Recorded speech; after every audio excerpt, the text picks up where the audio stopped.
So hello everyone, स्वागत है आपका आज की वीडियो में। कई दिन से कई सारे सवाल हमारे पास जो है वो आ रहे थे कि सर टैक्स को थोड़ा सा समझाइए कि सरकार टैक्स क्यों लेती है, किस तरह की चीज़ों पर कितना परसेंट जो है वो टैक्स होता है और इसका पूरा प्रोसेस क्या है ना। तो आज की वीडियो के अंदर समझने की कोशिश करेंगे कि भारत के अंदर टैक्स सिस्टम कैसे काम करता है, किस तरह से टैक्सेस जो है वो सरकार कलेक्ट करती है, किस तरह की चीज़ों से कितना टैक्स हमसे वसूला जाता है, ये इनकम टैक्स और जीएसटी में क्या अंतर होता है, ये तमाम चीज़ें आज की वीडियो में डिस्कस करेंगे। और ये वीडियो आपकी जीएस के लिए बहुत हेल्पफुल होने वाली है। कई सारे क्वेश्चंस यहाँ से आपके अलग अलग एग्जाम में जो है वो निकलेंगे, तो वीडियो को ध्यान से देखिएगा, अंत तक देखिएगा।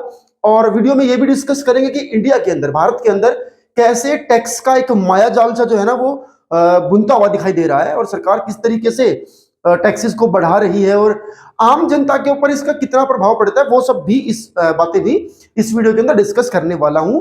तो चलिए शुरू करते हैं आज की वीडियो। तो गाइस, टैक्स सरकार, सबसे पहले तो बात करते हैं कि टैक्स सरकार लेती क्यों है। सबसे पहली बात देखिए, टैक्स लेने का जो चलन है वो कोई आज से तो है नहीं। अंग्रेज या मुगल या उनसे पहले जितने भी शासक हमारे ऊपर राज करते थे वो हमसे टैक्स तो लेते ही थे। कर, जिसको आप हिंदी में कह सकते हैं, और उसके अलग अलग स्वरूप थे, उसका अलग अलग रूप था, उसके अलग अलग तरीके थे, उसके अलग अलग पैरामीटर्स थे। तो आज भी उसी सिलसिले में टैक्स जो है वो लिया जाता ही है। तो टैक्स में तो कोई बदलाव नहीं हुआ। हाँ, बदलाव हुआ है उस टैक्स की दरों में, उस टैक्स की फॉर्मेशन में, उस टैक्स के स्वरूप में। तो टैक्स क्यों लेती है सरकारें या क्यों टैक्स वसूला जाता है? देखिए, सरकार क्या कहती है? सरकार कहती है कि साहब, सरकार के पास कोई आमदनी का साधन तो है नहीं।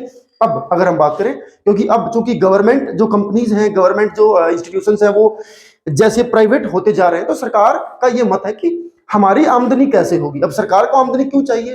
क्योंकि हम जो जनता है देश की, हम सरकार से कुछ सुविधाएं जो है वो उसकी एक्सपेक्टेशंस करते हैं। जैसे कि हम बाहर निकले तो गली पक्की हो, नालियां अच्छी बनी हो, उसके बाद हम रोड पर जाएं तो रोड अच्छा बना हुआ हो, ठीक है, एक चकाचक रोड पर हम चले। कभी बीमार होते हैं तो अस्पताल जाएं, हॉस्पिटल में सुविधाएं हो, अच्छे डॉक्टर्स वहां पर हो, ये तमाम चीजें। स्कूल में जाना है पढ़ने के लिए तो अच्छे स्कूल्स हो, वहां पर अच्छे अच्छे टीचर्स हो। बच्चों के लिए तमाम सारे एजुकेशनल इंस्टीट्यूशंस जैसे कि कॉलेज या यूनिवर्सिटीज हो, जहां पर बच्चे अपनी हायर एजुकेशन कर सके। तो ये सब सुविधाएं जो सरकार मुहैया कराती है, ये इसके बदले पैसे लगते हैं। जाहिर सी बात है, अध्यापक स्कूल में पढ़ाएगा गवर्नमेंट स्कूल में तो तनख्वाह लेगा, तनख्वाह तो पैसे से ही दी जाएगी। तो सरकार पैसा कहां से लाएगी? तो सरकार इन सुविधाओं के बदले में क्या करती है कि जो लोग बहुत पैसा कमाते हैं, पहले के जमाने से अगर मैं इसको थोड़ा जोड़ कर देखूं, तो जो लोग पैसा कमाते हैं, जिनकी आमदनी होती है, तो उस पर सरकार कुछ टैक्स जो है ना वो लगा देती है। और इस टैक्स को कहा जाता है इनकम टैक्स। याद रखेंगे, इसको क्या कहा जाता है? Income tax. ये कर का सबसे पुराना स्वरूप है कि आप पैसे कमाते हैं तो जो पैसा आपने कमाया उसका कुछ हिसाब सरकार को दे दीजिए, और सब लोगों से जब हिस्सा इकट्ठा हो जाएगा तो सरकार उस पैसे से देश में कुछ सुविधाएं लोगों को देगी। चाहे वो मुफ्त राशन बांटना है, या बिजली मुहैया कराना है सस्ती दरों पर, या पानी की सुविधाएं देना है, या जो भी तमाम चीजें आप अपने आसपास जो सरकार की तरफ से आपको मिलती है वो देखते हैं, वो किससे होता है? वो टैक्स के पैसे से होता है। तो जो लोग पैसा कमाते हैं, उस कमाए हुए पैसे पर एक टैक्स लगा दिया जाता है जिसको कहते हैं इनकम टैक्स। अच्छा, इसका कोई एक ही पैमाना नहीं है। अगर आप इतने पैसे कमाते हैं तो आप कितना देना, मतलब आपकी आमदनी 5-7 लाख रुपए है तो आप 5% टैक्स देंगे। आपकी इनकम बढ़ती चली जाएगी तो आपका टैक्स का लेवल भी बढ़ता चला जाएगा। अगर आप करोड़ों में कमा रहे हैं तो ये बढ़कर के 30% भी हो सकता है ना। तो सोचने वाली बात ये भी है कि आप जितने ज्यादा पैसे कमाएंगे, जितनी इनकम ज्यादा होगी, उसी हिसाब से आपको इनकम टैक्स देना होता है। ऐसा नहीं है कि एक जितना ही देना है कि भाई साहब किसी की सैलरी 50,000 महीना है वो भी उतना ही टैक्स देगा, किसी की तनख्वाह 50 लाख रुपए महीना है वो भी उतना ही देगा। ऐसा नहीं है। जिस हिसाब से आपकी इनकम बढ़ेगी, इनकम टैक्स भी आपको ज्यादा पे करना होगा। तो ये तो मामला था कि इनकम टैक्स का। अभी उसके बाद सरकारों ने अलग अलग तरह के टैक्स लगाए। जैसे पहले वैट लगता था, VAT वैट, जिसको आप वैल्यू एडिड टैक्स कहते हैं, कि भाई कोई चीज अगर आप खरीदते हैं तो उस चीज की कीमत है, उस चीज की कीमत के हिसाब से उसका कुछ फीसद जो है वो सरकार के पास जाएगा। जब उस चीज का व्यापार आप करेंगे, खरीदेंगे, बेचेंगे, उस खरीद फरोख्त के बीच में 2%, 5%, 7% सरकार अपना जो तय करेगी, उसके हिसाब से वैट जो है वो दिया जाने लगा।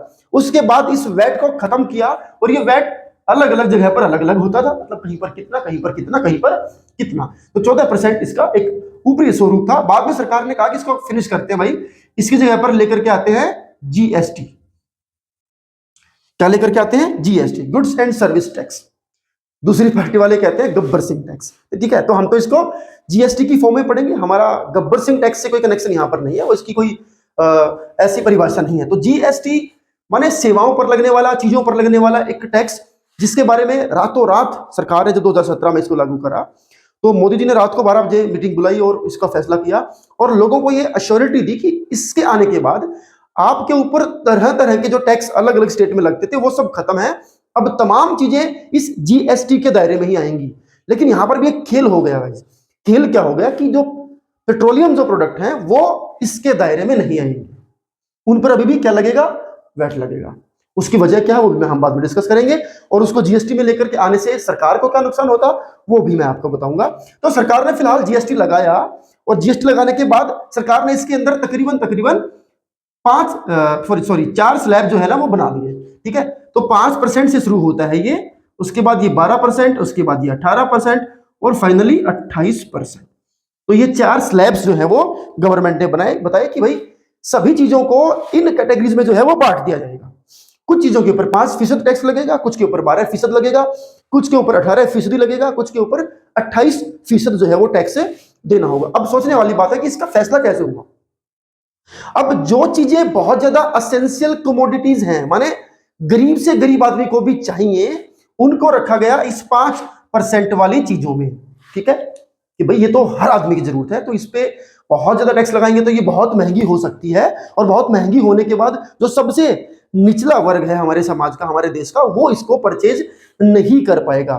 थोड़ा इससे जो ज्यादा लग्जरी आइटम होते उन पर 12% जो है वो टैक्स लगाया गया, जो थोड़ा इससे ऊपर होते उन पर 18% लगाया गया, और जो उनसे ऊपर माने जो बिल्कुल लग्जूरियस चीजें होती उनके ऊपर 28% जो है वो टैक्स लगाया गया। अभी मैं आपको एक सवाल दे रहा हूं कि आपको बताना है एजुकेशनल चीजों पर कितना टैक्स है, इनमें से वो किस कैटेगरी में आती है। एक हिंट आपको मैं दे रहा हूं, एजुकेशन जो है वो एक एसेंशियल ही चीज है, बेसिक चीज है, लेकिन इसके ऊपर बेसिक वाला टैक्स नहीं है। अब आपको बताना है कमेंट करके कि एजुकेशन चीजों के ऊपर या एजुकेशन के ऊपर, इंस्टीट्यूशंस के ऊपर, उनके ऊपर कितना टैक्स सरकार जो है वो वसूलती है।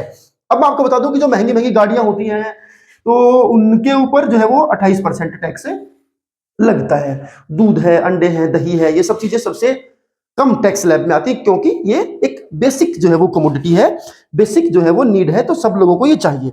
अब अगर मैं यहां से आपको थोड़ा सा एक बार एक्सप्लेन कर दे रहा हूं, मैं थोड़ा अंतर बता दे रहा हूं कि कुछ चीजें जो शुरुआत में 5% में थी, अब वो उनका टैक्स बढ़ाया है सरकार ने हाल ही में। जैसे स्क्रैप और जो चीजें हैं, स्क्रैप जो चीजें हैं, पहले जमाने में उनके ऊपर 5% हुआ करता था, अभी 18% में वो आते हैं। पेन चूंकि एजुकेशन से संबंधित है इसलिए मैं आपको नहीं बताऊंगा, हाँ पहले 12% में आता था, अब कितने में आता है आपको बताना है। मेटल है और कंसंट्रेट्स और ओर्स जो जमीन से निकाली जाती हैं चीजें, धातुएं, उनके ऊपर पहले 5% हुआ करता था, अब 18% है। Recorded media, reproduction and print, इस तरह की चीजों के ऊपर 12 से अब 18 कर दिया गया है। पैकिंग कंटेनर और बॉक्सेस के ऊपर पहले 12 था, अब 18 कर दिया गया है। सर्टेन रिन्यूएबल एनर्जी डिवाइसेज, इनके ऊपर पहले 5 था, अब 12 कर दिया गया है। उसके अलावा ब्रॉडकास्टिंग, साउंड रिकॉर्डिंग्स और लाइसेंसिंग के ऊपर पहले 12% हुआ करता, 18% कर दिया गया है। प्रिंटेड मटेरियल्स के ऊपर जो कि 12% हुआ करता था, अभी वो 18 में आ चुका है। Railway goods parts under chapter 86, जो रेलवे के जो सामान है, जो चीजें हैं, उनके ऊपर पहले 12% था, तो अब जो है 18% कर दिया गया है। अब आप सुनेंगे कि टैक्स तो जी सरकार ने बढ़ाया, कुछ घटाया भी है, कुछ चीजों के ऊपर कम भी किया है। खासतौर पर जो मेडिसिन से संबंधित जो चीजें थी, दवाइयों से जुड़ी जो कैंसर के इक्विपमेंट है और तमाम दवाइयां बहुत सारी जो पहले ज्यादा टैक्स में आती थी, अब उनके ऊपर कम कर दिया। कोई 12 से जिसको 5 में ले आए हैं, किसी को 18 से 12 में लेकर के आए, तो ये भी हुआ है। तो ये ऊपर नीचे होता रहता है, तो ये एक बड़ा सवाल नहीं है कि ये ऊपर नीचे क्यों हुआ। आजकल आपने कंट्रोवर्सी सुनी होगी, वो कंट्रोवर्सी बहुत बड़ी है। वो कंट्रोवर्सी क्या है कि हाल ही में सरकार ने पॉपकॉर्न के ऊपर टैक्स लगाया। पॉपकॉर्न का मतलब है कि जो भुट्टे को भून करके जब उसकी वो फूली ऐसी जो बन जाती है, जब उसको रेत में या नमक में उसको भून करके पॉपकॉर्न की शेप में पॉप बना दिए जाते हैं, उसके ऊपर सरकार ने हाल ही में टैक्स लगाया। पॉपकॉर्न के ऊपर टैक्स लगाना सरकार के लिए एक बड़ी मीम जो है वो बनाई जा रही है, एक कौतूहल का चर्चा का विषय जो है ये बना दिया गया। विषय क्यों बना दिया गया? क्योंकि एक ही पॉपकॉर्न को अलग अलग कैटेगरीज में डिवाइड कर दिया गया। माने आप बाजार से रेडी से लेकर के खाते हैं, तो जस्ट आपको कागज में डाल करके दे दिए जाते हैं, नमक में भून करके, उसके ऊपर 5% है। अगर वो पहले से पैक होकर के आएंगे उसमें नमक वमक डाल करके, जो आप दुकान पे लटके हुए देखते हैं वेफर्स की शेप में, उसको 12% में ले लिया गया है। अगर उसके अंदर कुछ कैरामलाइज्ड शुगर, आजकल क्योंकि मीठे भी बनते हैं, अलग अलग चॉकलेटी फ्लेवर में आते हैं, तो उसको 18% में जो है वो फिर ले लिया गया है। तो ये जो एक चीजों को इस तरीके से डिवीजन है ना, इससे समाज में एक इम्बैलेंस की सिचुएशन जो है पैदा होती है कि अगर आप जाएंगे दुकान पर, आप किसी ठेले पे खड़े हैं, वहां पे आप 4 दाने पॉपकॉर्न के खा लिए, वो क्या पर्ची लेके बैठेगा कितने किसी ने फ्री में खाए, कितने बेचे हैं और कैसे उसका हिसाब किताब होगा, ये अपने आप एक हंसी का विषय जरूर, लेकिन आजकल ये चला हुआ तो मैंने आपको बताया है। अब टैक्स मैंने आपको बताया, उसके बाद इनकम टैक्स हमने डिस्कस किया, उसके बाद हमने जीएसटी डिस्कस किया।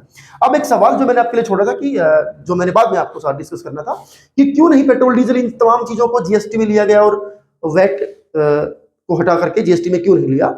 तो उसके पीछे मकसद ये था कि अभी सरकार उसके ऊपर जो वैट और सेस जो लगता है वो बहुत ज्यादा है, लगभग 40 से 50% तक जो है उसके ऊपर लिया जाता है। कुछ स्टेट लेती है, कुछ सेंटर की जो है वो सरकार लेती है, तो वो काफी महंगा टैक्स जो है पड़ जाता। अगर वो 28 में अगर होता तो फिर कुल मिलाकर के 28% उसके ऊपर टैक्स लगता और जनता को थोड़ी राहत मिल सकती थी। और जैसा कि आप जानते ही है, सरकार जनता को राहत देने के मूड में नहीं होती है, क्योंकि उनको इलेक्शंस भी तो लड़ने होते हैं, है ना। अब इलेक्शन से बहुत सारा पैसा भी लगेगा, प्रधानमंत्री जी या उनकी दूसरी जो सहयोगी पार्टी है उनकी होर्डिंग भी लगाने होते हैं, उनकी यात्राएं भी निकलती हैं, तमाम खर्चे होते हैं, तो सरकारी खर्चा ही होता है, जाहिर सी बात है। उन सब चीजों के ऊपर सरकार अपनी योजनाओं का ढिंढोरा जब पीटती है तो सरकार अपनी जेब से नहीं देती है, वो लोगों का ही पैसा जो है उनके पास होता है वही देती है। तो वो ढिंढोरा पीटने के लिए जो पैसा लगेगा वो बहुत पैसा चाहिए होता है, कई 100 करोड़ का एक साल भर का बजट होता है। तो अगर ये जीएसटी में आता तो जनता को राहत मिल सकती थी, और जनता को राहत मिलना मतलब बहुत बड़ा बवंडर जो है वो कटना है। तो जनता को तो फिलहाल राहत नहीं मिलने वाली है। अब बात करते हैं कि इसको मायाजाल का रूप क्यों दिया जा रहा है, मतलब मायाजाल क्यों इसको बोला जा रहा है भारतवर्ष के अंदर। ठीक है, देखिए मान लीजिए आपकी कोई सीमित आमदनी है, एक इनकम आप कमाते हैं, कोई भी XYZ वो इनकम हो सकती है। तो सबसे पहले अगर वो इनकम आपकी इतनी ज्यादा है कि आपको टैक्स पे करना पड़ता है, तो आप उसके ऊपर एक इनकम टैक्स देंगे, है ना। इनकम टैक्स आपने पे किया, चलिए ठीक है। इनकम टैक्स देने के बाद आपके पास कुछ सैलरी जो बची, उसमें से आपने सोचा कि चलो कहीं पे इन्वेस्ट कर लेते हैं। तो आप लॉन्ग टर्म इन्वेस्टमेंट भी कर सकते हैं, शॉर्ट टर्म भी कर सकते हैं। तो शॉर्ट टर्म अगर आप करते हैं तो पहले मान लीजिए 12% था, तो अब उसको बढ़ा दिया गया कि अब ज्यादा उस पर देना है। अगर आप शॉर्ट टर्म करते हैं, लॉन्ग टर्म करते हैं, कोई भी अगर आप इन्वेस्ट करते हैं, जैसे कि मैं आपको बता रहा हूं, तो पहले एक सर्टेन अमाउंट में टैक्स आपकी आमदनी या जो आप इन्वेस्टमेंट करेंगे, जो मुनाफा आप कमाएंगे उसके ऊपर था। अब उस सर्टेन में भी सरकार ने इंक्रीमेंट कर दिया कि नहीं भाई थोड़ा ज्यादा आपको टैक्स देना है। चलिए आपने इन्वेस्टमेंट करी, बचत करी, उसके ऊपर भी टैक्स दिया, तनख्वाह के ऊपर भी दिया। फिर आप मार्केट में जाते हैं, कुछ चीजें खरीदते हैं, तो उस हर चीज के ऊपर आप पे करते हैं जीएसटी, जो कि गरीब से गरीब आदमी पे करता है। 10 रुपए का भी सामान अगर आप लेंगे तो उसमें कुछ ना कुछ परसेंट तो जीएसटी आपको पे करना ही करना है। चलिए आपने वहां भी टैक्स पे किया, उसके बाद आपने कुछ पैसे बचाए बचाए बचाए धीरे धीरे, और कुछ सालों के बाद आप कार लेने के लिए पहुंच गए। और बस कार तो मैं कहता हूं, कार की अगर मैं बात करूं ना, कार सुनने में बड़ा चला कार, तो कार सरकार के लिए बहुत बड़ी आमदनी का साधन है आज की तारीख में अगर मैं बात करूं तो। जैसे कि मैंने बताया कि आपने पैसे बचाए, आप कार लेने गए, कार आपने शोरूम पे बुक करी, तो उसकी कीमत है 25, 30, 50 लाख रुपए, जितनी भी उसकी कीमत है। तो जब उसको परचेज करेंगे तो आप वहां पर एक टैक्स देंगे, लग्जूरियस आइटम है भाई, टैक्स तो आपको लगेगा। उसके बाद आप रोड टैक्स देंगे, जरूर देना पड़ेगा जी आपको। उसके बाद आरसी के लिए जो कागज आपके बनेंगे, उसके लिए आप आरटीओ को, जो सरकार के ट्रांसपोर्टेशन विभाग में जो टैक्स जाता है, वो भी जाएगा। उसके बाद कार को लेकर के बाहर निकले तो पेट्रोल डीजल कुछ ना कुछ तो डलेगा, उसमें फ्यूल डलेगा, फ्यूल पर एक मोटा वैट जो है आपको पे करना पड़ता है, तभी इतनी कीमतें उसकी होती है। फिर आप रोड पर निकले तो किसी अच्छे से हाईवे पे निकले तो वहां पे आपको टोल देना पड़ेगा।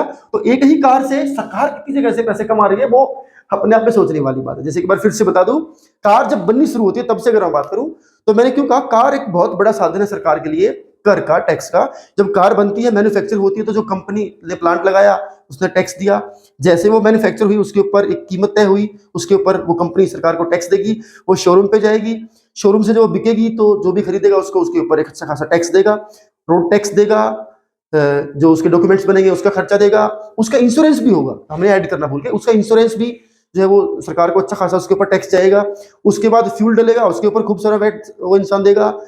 रोड पे चलने के लिए रोड टैक्स उसने पे किया ही है। एक अच्छे हाईवे पे निकलेगा, चलो घूम के आते हैं, कहीं गाड़ी नहीं ली है तो वहां पर टोल देगा कई जगह पर। तो कार तो बहुत मुनाफे का सौदा है सरकार के लिए। अब ये सब चीजें हमने पे कर दी, माना हमने पे करी, अब सवाल आता है उस शुरुआत का कि टैक्स की शुरुआत क्यों होती है, सरकार क्यों लेती है? सुविधाएं मुहैया करने के लिए। अब लोगों का क्या मत है कि सुविधाएं नहीं मिल रही हैं साहब, सुविधा नहीं है। अगर आप रोड पे जाएंगे तो रोड टूटा हुआ मिलेगा या बहुत महंगा टोल पे करना पड़ेगा। और अस्पताल अगर आप जाएंगे तो डॉक्टर्स तो आपको पता ही है, बहुत बड़े बड़े डॉक्टर्स वहां पर बैठे होते हैं। अगर आप सरकारी स्कूल में जाकर के देखेंगे तो बहुत बड़े बड़े प्रोफेसर आपको बच्चों को पढ़ाते मिलेंगे, है ना। और अगर आप गलियों में निकलेंगे तो बहुत चकाचक गलियां आपको मिलेंगी, साफ सफाई की तो बस जैसे पूछो ही मत। अगर आप रेल में बैठेंगे तो रेल एक भी सेकंड लेट नहीं होती है, ठीक है। और अगर आप अपनी टिकट जो है कैंसिल कराते हैं तो उसके ऊपर तो आपको वापस कुछ नुकसान होता ही नहीं है। तो अंदर बैठेंगे तो आपको तमाम सुविधाएं मिलती हैं, बहुत कुछ आपको मिलता है। तो उन सब के बदले भाई सरकार टैक्स लेती है तो आपको टैक्स देना चाहिए। और जो इंसान 100-120 रुपए तक जिसने पेट्रोल डलवाया और तब उन्होंने विरोध नहीं किया, तो मुझे लगता है कि अब जो बवाल लोग काट रहे हैं कि tax tax tax high tax, उनको अब ये इसके ऊपर इतना ज्यादा बवाल नहीं करना चाहिए। क्योंकि जब आप 100 रुपए लीटर का कोई फ्यूल डलवा सकते हैं गाड़ी में या मोटरसाइकिल में, तो फिर आपको इन 10-5% के टैक्स के ऊपर, पॉपकॉर्न के ऊपर विवाद नहीं खड़ा करना चाहिए। मुझे लगता है कि आप ये देशद्रोह हो जाएगा ना। क्योंकि सरकार तो देखो इतनी सारी सुविधाएं दे ही रही है, जैसे मैंने आपको बताया, अच्छे अच्छे टीचर हैं, प्रोफेसर हैं, एमबीबीएस की लाखों में सीट्स हैं, बहुत चीजें मिलती हैं लोगों को, देश के अंदर कितनी सारी सुविधाएं मिलती हैं। तो उसके बदले टैक्स तो देना पड़ेगा। आपका इस पूरे सिनेरियो के मामले में क्या मानना है कि भारत के टैक्स सिस्टम में किस तरह के सुधार की गुंजाइश है या क्या होना चाहिए, वो आप लाजमी कमेंट करके बता सकते हैं। अगर आपको वीडियो पसंद आई हो तो आप इस वीडियो को लाइक कर सकते हैं, अपने फ्रेंड्स के साथ शेयर कर सकते हैं, दिखा सकते हैं लोगों को कि किस तरह से देश में टैक्स सिस्टम काम करता है और किस तरह की चीजें सरकार हमसे लेती है और कैसी सुविधाएं हमें बदले में सरकार दे रही है। और कंटेंट अगर हमारे चैनल का आपको ठीक लगता है तो आप ऐसी तमाम वीडियोस के लिए हमारे चैनल को सब्सक्राइब भी कर सकते हैं। Thank you.